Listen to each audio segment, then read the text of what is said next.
Koliko pesmi je bilo v vseh teh časih, koliko izdanih CD-jev in prej je še plošč? Plošča prva je šla pri Jugotonu, kot rečeno, drugače CD-jev čez 20, tudi kompilacijskih za nemško področje, za jugoslovansko področje, slovensko seveda. Vsega skupaj pa že nekje 2 milijona in 300 prodanih plošč, vsega skupaj. In kmalu bo na trgovinah policah nov CD?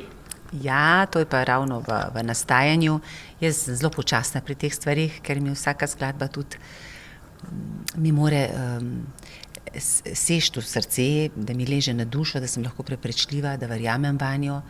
Šele takrat, ko verjamem vanjo, takrat jo seveda spustim v eter. Tako da sem zelo selektivna, v teh zadevah. Koliko pesmi bo na njej in kdo še vse sodeluje v tem vašem CD-ju spotu? 10 skladb si ponavadi. Zdaj Jan Plestenjak, ostalih pa še ne moram izdati, ampak bo dobra zadeva. Se pravi, jaz imam vedno eno rdečo nit, lahko je komercial, ampak želim, da je kakovostna, da je tekstovno, ima svojo težo in pa da je produkcijsko dobro narejeno. In kje Helena Blagne najpogosteje nastopa? Ja, jaz sem veliko v Sloveniji, zadnje čase tudi Makedonija. 17. januarja imam nek skupni koncert v Zagrebu, Vatroslav Lisinski.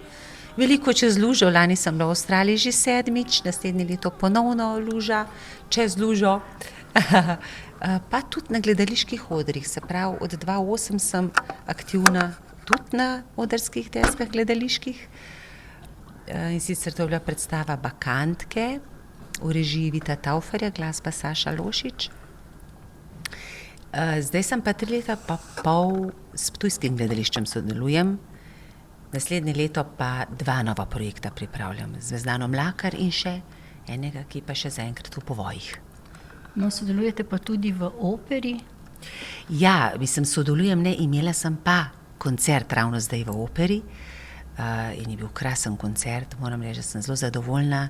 Je bil zahteven projekt, vesela sem, ker se je zelo hitro koncert razprodal.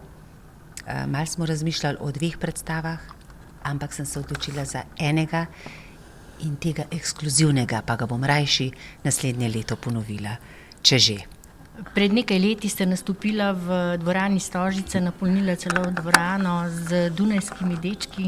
Ja, to je ravno letos mineva 5 let, spomladi pa ponovno z njimi nastopam v SNG Maribor in v Cankarjevem domu. Imamo 2 koncerta skupna.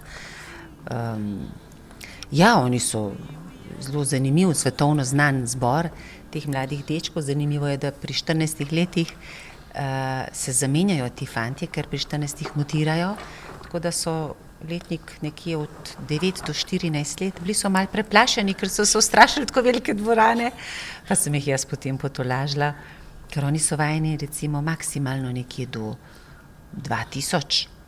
To so bolj take mogoče butične zadeve, tako da, ampak so bili potem, sem jih jaz pomirila, da so svoje oddelali tako, kot je treba.